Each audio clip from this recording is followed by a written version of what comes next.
Hey, I'm Terry Vanover, and I'm so glad to have you here at my masterclass, How to Find Inner Peace in the Aftermath of Divorce, even if you have a high conflict ex or if you're struggling with trust issues. So I'm so excited to be here. I've helped hundreds of divorced professionals heal from their divorce baggage so that they can move forward quickly into the next phase of their life. So I'm super, super happy to have you here with me today. I'm just going to go ahead. My screen is sharing. I love talking with you about all of these issues. So, my intention, let's set our intentions, right? Take a nice deep breath, get grounded, and I just want to thank you for being here. And I'm just so grateful for having you in my world today and for this time that you've carved out for yourself. So my intention is to share some insights and some healing tools so that you can heal quickly from your divorce. Now, I understand because I've been there. My unhealed childhood abandonment wounds really contributed significantly to my divorce, and I didn't even realize it. I didn't understand how much my trauma in my childhood was impacting my relationships, and which ultimately led to divorce. And so now I want to give you some insight and give you some keys to healing your divorce baggage, any unresolved childhood abandonment wounds, and unresolved issues that are creating difficult relationships moving forward and keeping you from being your most confident, your most secure self. So, at the end of this, I am going to share how we can work further together at the end of this class. I'll share how we can connect on an individual basis. Now, my first question that I have for you today is, what is your biggest struggle? What is your biggest issue? What is keeping you stuck after divorce?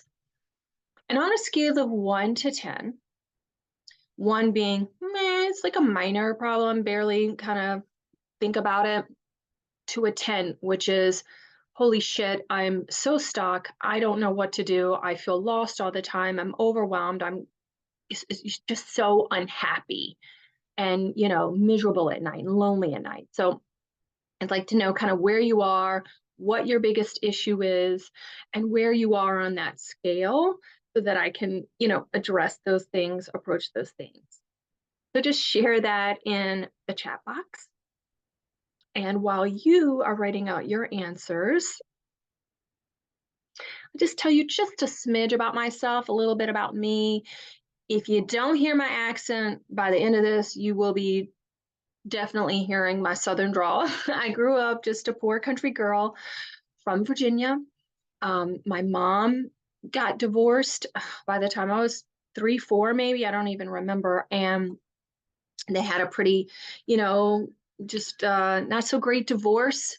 And my father, now as an adult, I look back and realize he was probably a functioning alcoholic. And he pretty much abandoned us very quickly after the divorce. I can count on one hand how many times I've seen him in my lifetime. So that left me, pretty traumatized as a child. We were very poor, struggled to make ends meet. My life was pretty chaotic with everything going on, and I was sexually abused when I was about 6 years old, 5, 6 years old, by a family member. And all of this really led to kind of being a highly driven, highly ambitious adult on the outside, professionally, educationally. Man, name the degrees I've got them. Professionally, very, ambitious. But my intimate relationships were a hot mess, and I wound up being divorced by the time my kids were 4 and 5. So, I was needy, I was clingy, I was controlling. And, there was never enough reassurance that my husband could give me to make me feel like he loved me, really. I just was constantly asking, do you love me? Do you love me? And even when he said, yeah, I mean, I still question it. You know, you don't. No, you don't. And so it was during my divorce, right, when I realized, oh, some of this stuff has got to be healed. because I ended up being, losing my home, losing all my financial stability, going through a horrible, horrible divorce. Every mistake you can make, I made it during the legal process, and was hit by a van. Well, and I lost my mom during this time. So when I say I understand how devastating divorce can be and that time around it and losing my support system and all that, I really understand. And today, though, what I'm really proud of is how I've put my life back together through the healing tools and through the inner work that I've been able to do and teach others how to do. I have just, you know, made some of my own dreams come true. I've co-authored two women's empowerment books with tips and insights on how to feel confident and get back your strength after setbacks in your life. I have traveled the country giving speeches and presentations to many types of people to heal, right? And I've met some of my favorite heroes and authors and celebrities, and it's just been amazing. But what I'm most proud of is the fact that I have been able to put my, you know, personal life back together. So my ex-husband, although we had a horrible, horrendous, just like everybody else, hate-filled divorce, um, we have been able to co-parent. Here we are. We're having lunch together, or celebrating someone's birthday. I don't even remember which birthday it is because we celebrate all our holidays together and birthdays together. And his new wife is one of my best friends. We hang out, we chat, we share a lot of common interests. And I am married to a wonderful, sexy New York Italian whose heart is just so generous, who's taught me so much about love. And I'm so glad that I was able to open my heart up to him and that we've grown and grown our family and been able to put all of that discourse behind us. But it begins with you. It begins with you healing your stuff. You can't have a healthy relationship unless you know and are willing to put in the work to be your best version of yourself. And when you are the best version of yourself, let me just tell you, all of your relationships change. Look, my ex-husband didn't do anything. He didn't do it, but I showed up differently in our co-parenting relationship. And now we have a wonderful co-parenting relationship. And I say this because if I can do it, you can do it. And I really do want to be one of the few voices out saying this, because I think there's a lot of negativity out in the divorce world, telling people to label their exes and to do this and to, all this stuff. And I really believe that we can make these co-parenting relationships better in all of our relationships, your family, with your ex, with your significant other. It's so possible. So the first step is awareness. The first step is recognizing the real reason you are feeling stuck right now and you're unhappy and you're not content and you're not finding high quality partners and relationships in your life is because you've got unresolved abandonment issues that are impairing your confidence, your self-worth, your self-esteem, your dating life, your intimate relationships, and ultimately your peace. So I'm going to get more into that because people have a real misguided notion about what I mean when I talk about abandonment wounds and I talk about trauma. It's a very complex issue, and I'm going to try to break it down for you today. But you'll see, even with people who say, oh, I had a happy childhood. And when I asked like three major questions on our first session together, on our little first session, oh, this happened, this happened, this happened. And I can oh, here's how that's showing up for you. So if you are someone who feels chronically lonely and maybe there's this sense of lingering sadness or deep sadness within you, well, here's the good news is that negative emotion, those triggers, those emotions are really indicators where you still need to heal. So the good news is if you understand that negative emotion is there to teach you something and serves a purpose in your healing, then your whole mindset will change. You're no longer a victim. You can use it to empower yourself. And that's really what I did for me. And so mindfulness, just like I said, the awareness is the first step in your healing journey. And I have said this in the past, like, oh my God, stop being triggered, stop being triggered. But the truth is, we're never going to totally not be triggered, right?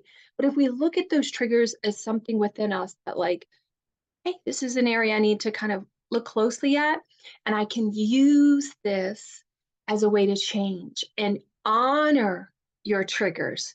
It's a whole different mindset, right? Because when I was going through my separation, and like I said, I was homeless at the time and was staying with this like strange woman who let me sleep in her basement. And man, I was just crying myself to sleep night after night after night. Whew, I really felt that urge to go out. I wanted the attention. I'll just be honest. I wanted men's attention. I wanted to go out. I wanted to get on that dating app. I wanted someone to say, hey, you're pretty, you're smart, you're funny, you're talented, whatever. I mean, I wanted that attention. I wanted that validation because I felt like shit. I felt so low. I felt so ugly. I felt so unwanted, right? And for me, though, like I said, the awareness is your first step. I said to myself, girl, that's not a good idea. You were lonely during your marriage, and look where it got you. Here we are in this basement, crying ourselves to sleep every night. I think I'm just going to not do that. And I'm just going to sit here and just sit with this loneliness for a while. And again, at the time, I didn't have the healing tools. I didn't have the inner work tools. I didn't have the strategy and the processes that I do now.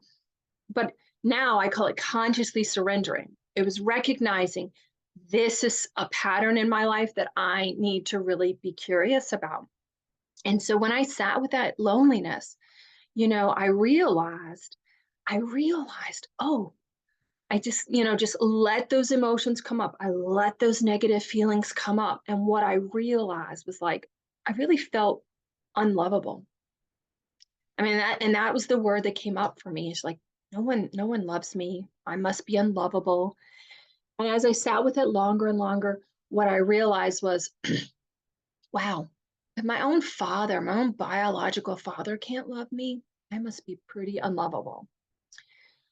And what few like interactions I had with my biological father, they were negative too. So not only like did I not even see him very frequently, they were not these like, oh my gosh, I love my little girl, she's so pretty, she's so smart. It was not like that at all. Um, he'd say things about my looks or my weight or things like that. So I mean, talk about like not feeling wanted, not feeling lovable.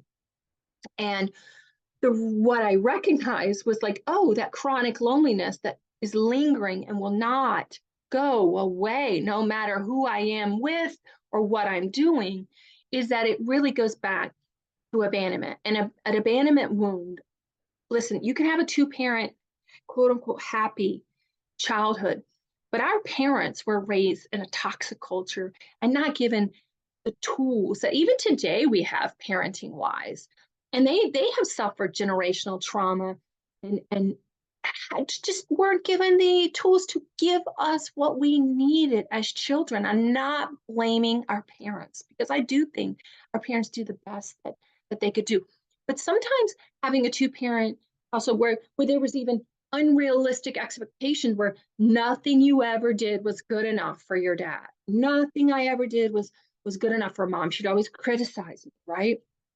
Or if you have a dysfunctional parent relationship where you were the child, but you were basically parenting your mother or father, or where the love was conditional. Oh, you're getting good grades, great. I'll give you attention and love and everything. But if you don't, I'm really angry and I'll pull away my attention and affection.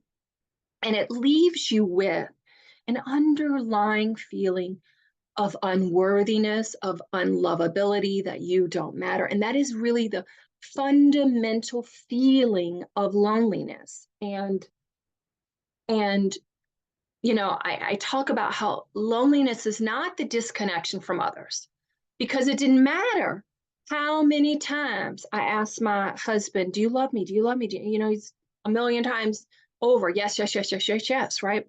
It's really about that disconnection from ourselves. Loneliness is really about the disconnection from ourselves, but moreover, it's the disconnection from the part of ourselves that is loved unconditionally and is accepted unconditionally. And when you reconnect with that part of you that knows that they are loved, that they are accepted, that they matter, then that loneliness goes away. And that's what I teach people how to do, how to reconnect. Like Sue, who was adopted. And Sue, although she was loved and she was and she knew intellectually that her parents loved her. It didn't matter that she was adopted, but somewhere internally, as children, we make it about us. That, oh, if my own biological mother didn't want me, I must be pretty unlovable. And also, she also was slightly different than her adopted family. She was kind of just a wild child. It was a very conservative, religious family, and she loves her family, but she's just different and not really feeling that she fit in. And for her, it was feeling like the black sheep. And the truth is, like, when you feel like that's not the disconnection from your family, it's that she grew up with the message that she's only loved when she's like them. And she needed what her inner child was needing was that she needed acceptance. She needed to know you were accepted no matter how many tattoos you had. You're accepted no matter what career you go in that we as parents don't agree with, right? So let's talk about triggers. I kind of mentioned that earlier, that the triggers, I look at triggers as something a little bit different than most people. Like, oh, I'm triggered by the ex. Oh my God, it's awful. It's horrible. No, I want you to look at that trigger as like something to be honored, as something to be viewed very differently, that like with compassion and acceptance. What you need to realize is that trigger is exposing a wound in you that needs to be healed. So rather than reacting and pushing away that trigger or pushing away that person or pushing away that situation, right? Divorce for many people is the ultimate trigger because it exposes so many wounds right here, right? I was sitting in that basement. It really just exposed all those wounds. And for me, making that conscious decision to surrender to that loneliness was like, okay, this was a good first step for me. And so if you understand that your ex's behavior, or your shitty boss or whoever it is, right? That family member, it's exposing a wound in you that you need to heal. And until you do, you're an emotional prisoner to them and you will never find peace. And as long as you keep blaming others, if if like for me, I was a victim in my marriage. I kept saying, if he would make me happy, I wouldn't be like this. If he would love me more, he would do what I say. If he acted the way I wanted to, I'd be happy. And when we blame others, we give up our power to grow and we give up our own ability to change our lives and to transform. And so my favorite spiritual guru, he's Peter Crone. He says, life will present you with people and events to reveal where you still need healing. And that's all this is. It's just an opportunity for growth, opportunity to peel back the layers. When I work with my clients, it's, oh, we found another layer. We're going deeper. This is amazing. This is wonderful. Love it. So and here's the other thing. I don't know if you're listening and you do this, but a lot of people come to me, particularly men, come to me after they got one divorce and then they get into really another bad relationship and then they find another toxic woman and they just it's when that pattern. And I go, yeah, the life will continue to show you those people until you do something about it, until you change who you are. And for one of my clients, this is like one of my favorite stories, man. When she came to me, just the sound of her ex-husband's truck wheels in the driveway would like send her into a tizzy. Her heartbeat would go crazy. The anxiety was bananas, right? So she would just go crazy. Okay. Because he would trigger the hell out of them. And they were just like, man, it was rough. So when she came to me after their divorce, I mean, the goal was, hey, we just want to be able to like release this anxiety, to be calm, to be able to like at least have a calm, rational co-parenting semi discussion, right? I mean, that was literally the goal. Y'all, a year later, they are hanging out, they are buddies. I mean, even I have been like, whoa, she is really taking the homework on and really just, again, it's all about her recognizing what is the trigger within her and not reacting to him. And when she showed up differently in that relationship, shit, he showed up differently. And so it's just a miracle. And I'm telling you, I did it. I see hundreds of clients doing it day in, day out. And it's it's just a matter of not reacting. And when one of you changes the dance, your ex has to change their dance as well. So it's all about that responding versus reacting. And once you do that, it is such a miracle. If Linda can do it, if I can do it, if I can tell you, like, John can do it, and Daniel can do it. I mean, so many of my clients have found, like, oh, when they show up differently in their co-parenting relationships, their exes respond differently to them. And if you haven't checked out a lot of my information about that, about not labeling your partner and about like showing up differently in the co-parenting relationship, I hope you're dig deeply into why that is and why our exes react to us when we show up a certain way. And the reason why you're triggered is because it goes back to that youth, right? Our parents shape our perception of what love is. And undoubtedly, our exes know our hot button issues, our deepest insecurities, right? They know which button beep, beep, beep, beep, to push. So for her, it was that questioning. One Mark. Here's one I'm thinking of. It when Mark's ex-wife would question his fathering, right? That was a deep insecurity. And so by healing that, using the tools that I gave him, he didn't respond to that anymore. And when that no longer worked, right, and he didn't fall for it, she no longer like started using it, and then he just moved past it. And they could keep that communication effective and about their son. And many of us too don't even see the flags in our ex. I think Sue was a good one. I talked about her earlier, how she would dismiss red flags. She would actually, she wouldn't dismiss them. She would minimize them, because if she found someone who made her feel accepted, right, and felt like, oh, this guy makes me feel really comfortable in my own skin. I really feel I can be myself around them. Then she would minimize. Oh yeah, he is not employed, or oh yeah, he tends to drink too much. There's like, oh, well, it's okay, it's just good. You make excuses like, oh well, we're at a party, blah blah blah. So the good news is, when you do this, man, you take back your control. You are calm, confident, content, at peace, no matter what your ex does. And you can think with clarity. You can make choices that are for your highest good and for your child's highest good. You're not making decisions out of fear, anger, irrationality.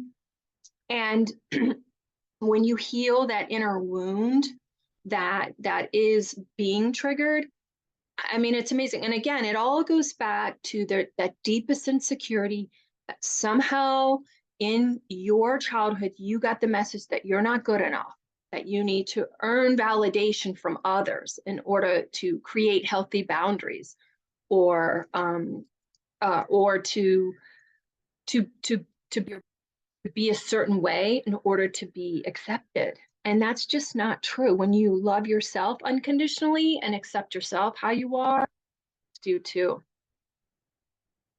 So I want to talk about the inability to trust.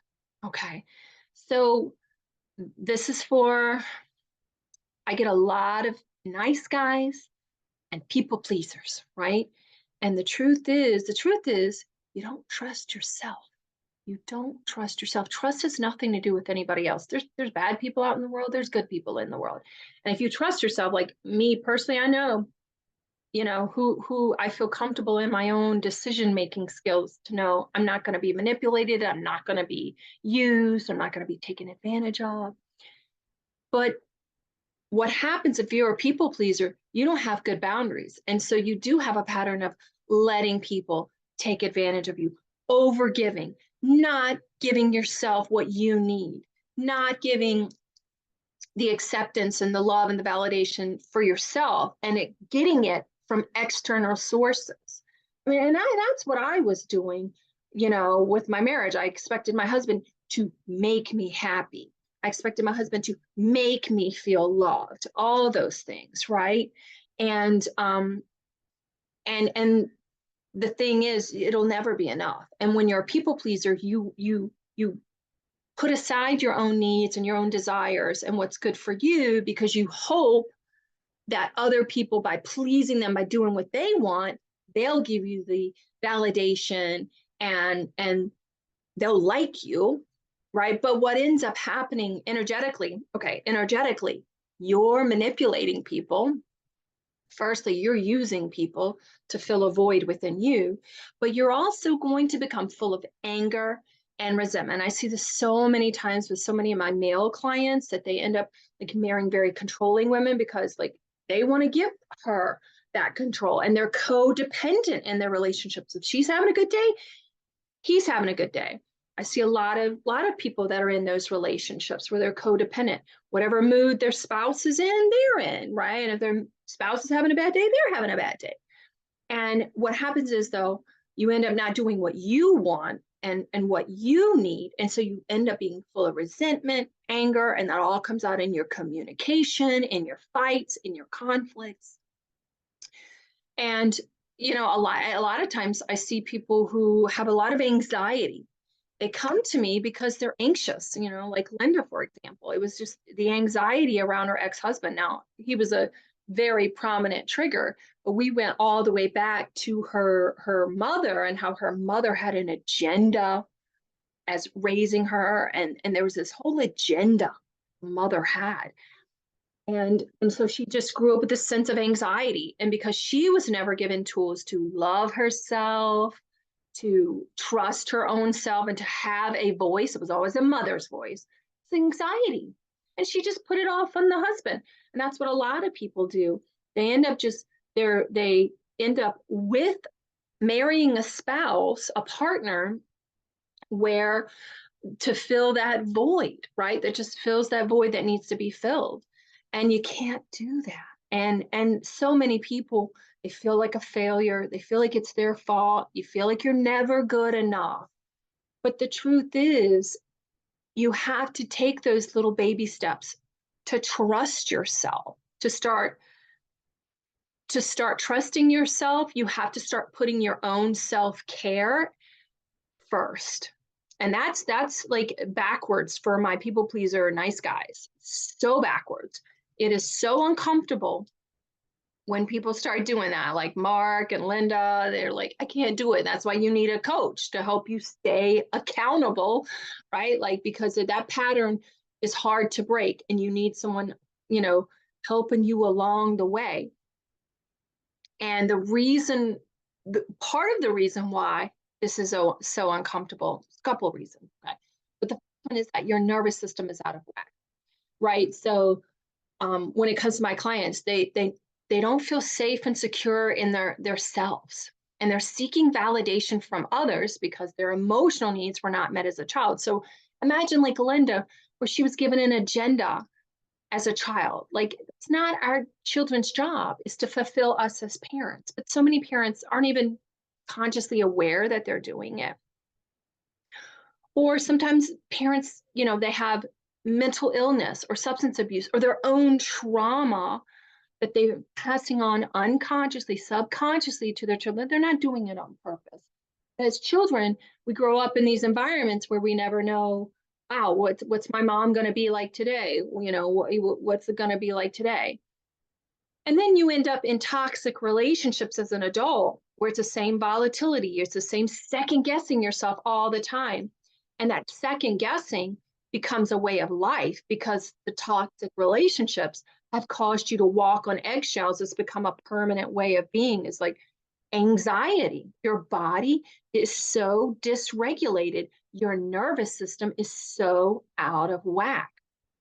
And once you realize, oh, this is what this is what's going on, and you learn how to regulate your emotional safety, how to regulate your body. Once you learn how to do that and then start communicating your needs, like I did with Linda, right? And Mark, once you start doing that, you start to trust yourself. So, and I think that's where people get boundaries wrong.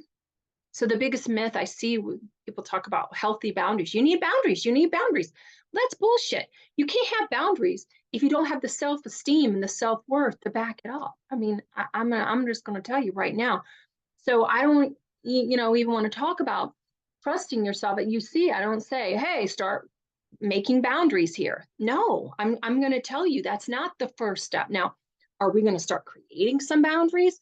Are we going to start thinking about what boundaries you need to have in your life that are going to make you feel safe and secure? Absolutely. But we're going to work on that self-worth, self-esteem, worthiness, and feeling safe and secure so that you can set those boundaries and then follow through. Because the biggest mistake that people make is that their boundaries are fluid, right? Those nice guys will say, oh, I want this, I'm putting my career first, yada, yada, yada. This is what I want out of a dating life. And then, a controlling woman comes along and pushes back. And then the guy, oh, okay, I'll give in, right? So part of having good, healthy boundaries is being able to follow through. No, I love myself and trust myself. And I know that I'm worth this boundary, regardless of what you think. So it's a whole mindset shift around boundaries and trusting yourself, because you've got to have the self-worth and the self-esteem to back it up, or it's no good. It's no good. We talk about that in my Badass for Boundaries VIP days, and it's amazing. And it's all about taking those baby steps to increase your self-worth and your self-esteem. So the other thing that I think is a big myth, right, is understanding that healing from divorce, healing from, childhood trauma, healing from abandonment wounds, healing from all of these things that you've gone through, it is a multifaceted process. That's why I use multiple modalities in what I do, because my clients come to me after traditional talk therapy has left them stuck. It's fine and dandy to sit there and talk about your trauma, but that is not what I do. I'm not going to sit here and have you beat over the head what your mom did to you or your dad. No, we might process a little bit, and then I'm going to give you an action step, a work activity. I call it homework. I'm honest. I give you homework that is going to address that. And so you need a systematic, multifaceted approach to healing that's going to give you that transformation quickly. This is not something where you're going to spend 2 years for me. So, bad for me, good for you, because you get that healing quickly. So I give you all the tools that you need, because again, it's multiple modalities, multiple systematic process with, I'm an action taker, I'm a problem solver, I'm a doer. And if that's how you are, that's how I am. Like, those are my clients. I don't get people who just want to come and whine to me and be a victim, because that's not going to work. you're ready, willing, and able to change your life, I have the tools to do it. And you have to be willing to put in the energy and the work. And it is amazing how different your life can be in just a few short weeks. So amazing. Like I said, even with Linda, even I was like, hey, we're just going for like just being respectful. And to see them turn around, I mean, I gotta hand it. I give it to her. It's not, I mean, I gave her the tools, she applied it, she did it, she implemented it and continued to do it even when it was hard, even when things were shitty. And it's so worth it. It's so worth it. So listen, I have uh, 3 keys to finally feel at peace, a breakthrough call for you. If this is for you, like I said, if you are an action taker, if you are a doer, if you want this resolved quickly and you're tired of being stuck, you're tired of you know, talking to a therapist and just rehashing the same shit over and over and over, and you're ready to quickly transform your life. If you want to feel happier in all of your relationships, if you're ready to finally develop that self-worth and to feel good about yourself and to feel confident, and if you want to invest in a program, a systematic program that works because you are done wasting precious time, life is too short, hell yeah, right? And you're ready, willing, and able to make changes, because if you're not going to implement it, if you're not going to like change those patterns, I don't want you. I want you to be like, okay, this is tough. You got my back, T. I just want to know how. You are ready, but you just don't know how behind it. This call is for you, because what I do, y'all, I am like a surgeon, right?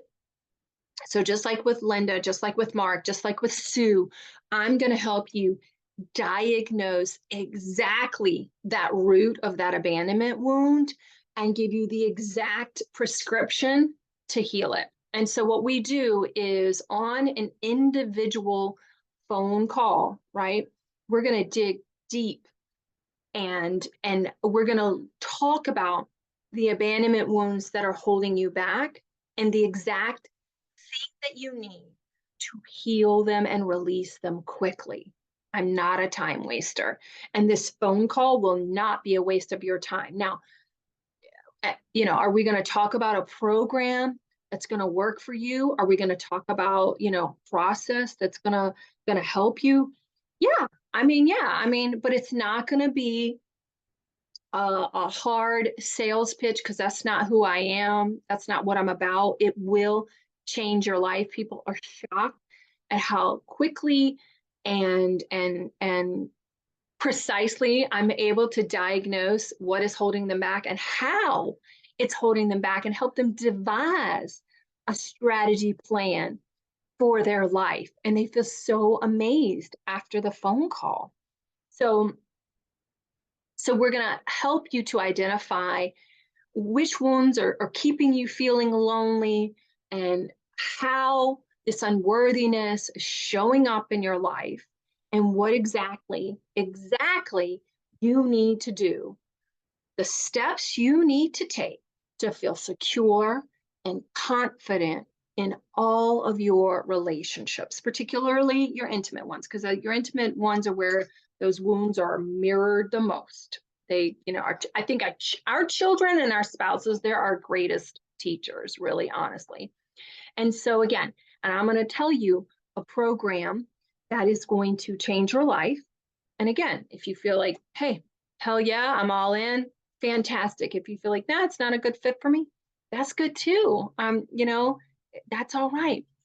So I want to help you understand, though, why you keep second guessing yourself, and what exactly the steps and the process that you need, because it is individualized and personalized to each individual client, you know?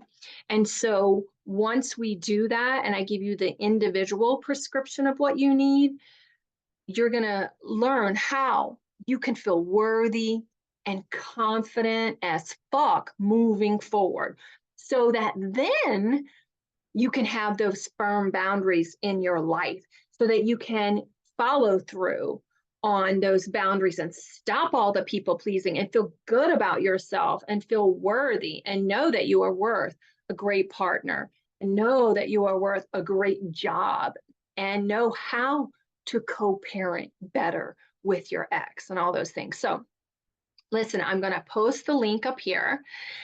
And when you are ready, I'm going to put it right here in the chat box. This is my calendar link. I've set aside 2 sessions for next week. And once, we book those sessions, like I said, we're going to diagnose, we're going to talk about the program that's best for you, talk about how to work further together, and then get some stuff on that calendar and get you changing your life, get you transformed. Yes, yes. Amen. Hallelujah. All right. Okay, so here's the link. And then once you book this up, I will reach out through email and then we'll talk. I'm so looking forward to hearing from you. So grateful for you joining me today and that you took time out to change your life. So, all right, I will be talking to you soon.